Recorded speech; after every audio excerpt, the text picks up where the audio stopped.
Alright, it's time for that moment when. Balatro Ghost Deck Review.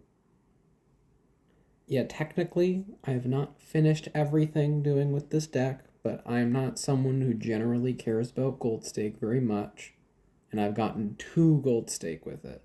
This is the second deck that I have gotten 2 Gold Stake with, which means I've beaten Orange Stake on it. And I might end up talking about Plasma Deck again at some point, but I've not been playing it for a while due to just exhaustion from it. This is a deck that I actually find to be very, very, very fun. And it's mostly due to the fact that it's not that complicated. I mean, I guess it kind of is, but it doesn't feel that complicated. So let's go over it. First of all, Balatro. I've obviously talked about this game a bit. Even when Revived was pretty dead, funny enough, like before Revived was fully revived, I talked about Balatro and my general enjoyment of it. Obviously, now I have a very different opinion of it, slash, also, it is my most played game currently. And you might be like, well, Shoelace, didn't you say you were injured and couldn't play games? Correct. I have an eye tracker. This is one of the easiest games to play with an eye tracker. In fact, it's probably the easiest game I have played with an eye tracker. World of Goo also is an eye tracker game, but it does not work very well because anytime you look anywhere kind of towards the edges of the screen, the camera moves, and it is way too precise and way too gravity based.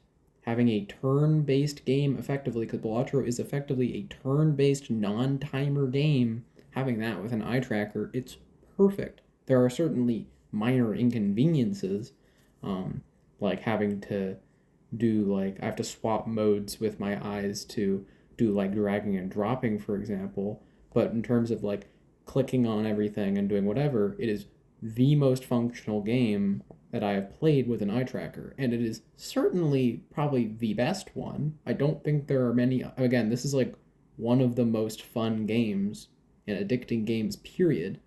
Most point and click games are not this fun. And I am not a big RPG person, so even more so, this is probably the most fun I can have with an eye tracker only, like no keyboard input. So, either way, that does make it a game that I've played a lot now. My PC hours alone, I believe, are at around 150 hours, meaning it is, I think, in my top 5 most played Steam games, which is pretty high. It's pretty high. Like it's approaching my like Beat Saber PC hours, which again those dropped off because I stopped playing it on PC, and then my Geometry Dash hours, which obviously is not comparable to the mobile hours, which is kind of the inverse of this, where I probably played like at least 10 hours of mobile on Balatro, but not probably too much more than that. Versus like I've probably played like 1,000 hours of Geometry Dash mobile. Still, it's a lot of hours. I believe I've played more Balatro than Team Fortress 2. Like that's where I'm at now. And I don't feel too bad because obviously this is one of the only games I'm able to play. Still, it is fun, and this deck in particular I find to be very interesting. Having this deck is the one where the spectral cards are able to show up in the shop, and the kind of main takeaways, people love polychromes, and you get a hex to start off with, meaning that your first joker, if you want it to be, and probably will, can be polychrome. So what is the real benefit, right? Is just, or that is the real benefit, is just you get a free polychrome essentially.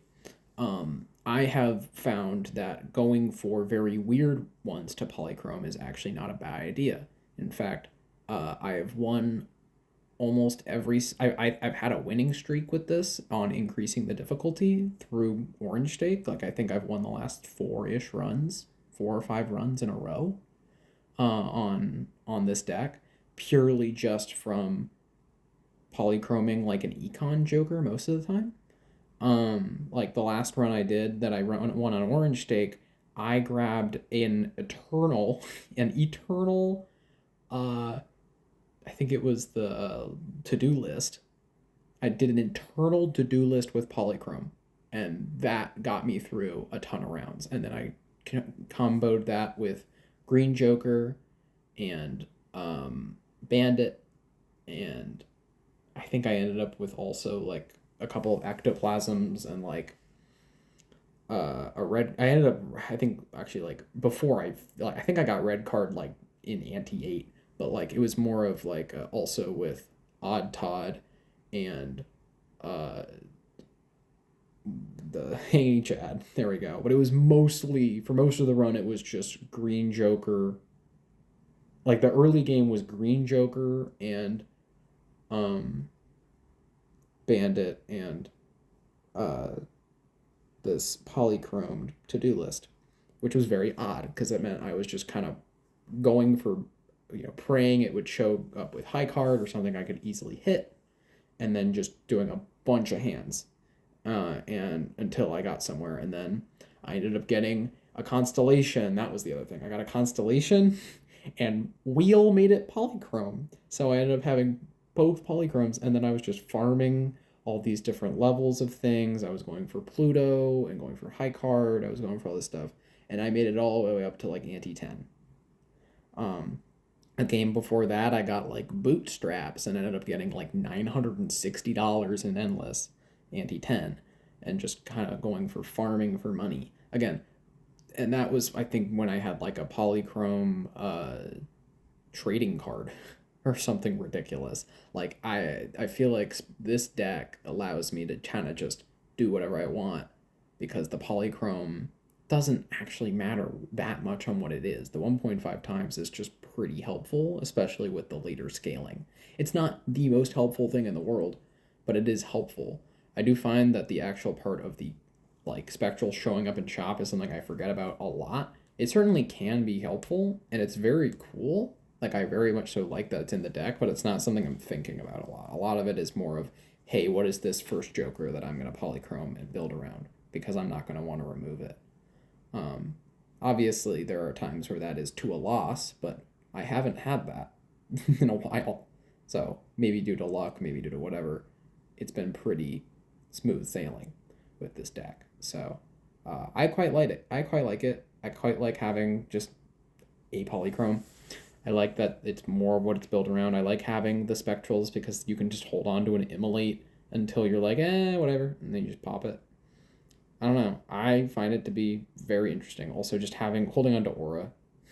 I love aura because you can just polychrome stuff or foil stuff. Like all of those options are pretty good. Although polychrome is kind of just worse than glass in a lot of situations. I guess it's like, ooh, confirmed versus no breakage, but I mean, whatever. Anyway, I find it to be very interesting. I think it's cool. So, this is definitely, honestly, one of my favorite decks in the game right now. Plasma was for a long time until I got sick of it because it just is, again, kind of like with Checker Deck. When something is too far pushing you into one area, I think it gets too unfun. Like Checker Deck being so heavily centralizing on flushes, I think makes the game a bit more boring. I think that not Checker Deck, Plasma being, at least in early game and lower stakes, being more centralizing on chips can make it a little unfun, even if it is a bit of a novelty that makes it really fun initially. I think it gets really easy to get sick of it. This is one where, again, you're building around the original Joker, and that I could get sick of, but I think that because it allows for so many different builds, I think it becomes more interesting. So this is probably my favorite deck in the game to play right now, and getting it through this stake was really fun. Anyway, that moment when I'm gonna try to do black deck, and I'm gonna do awful.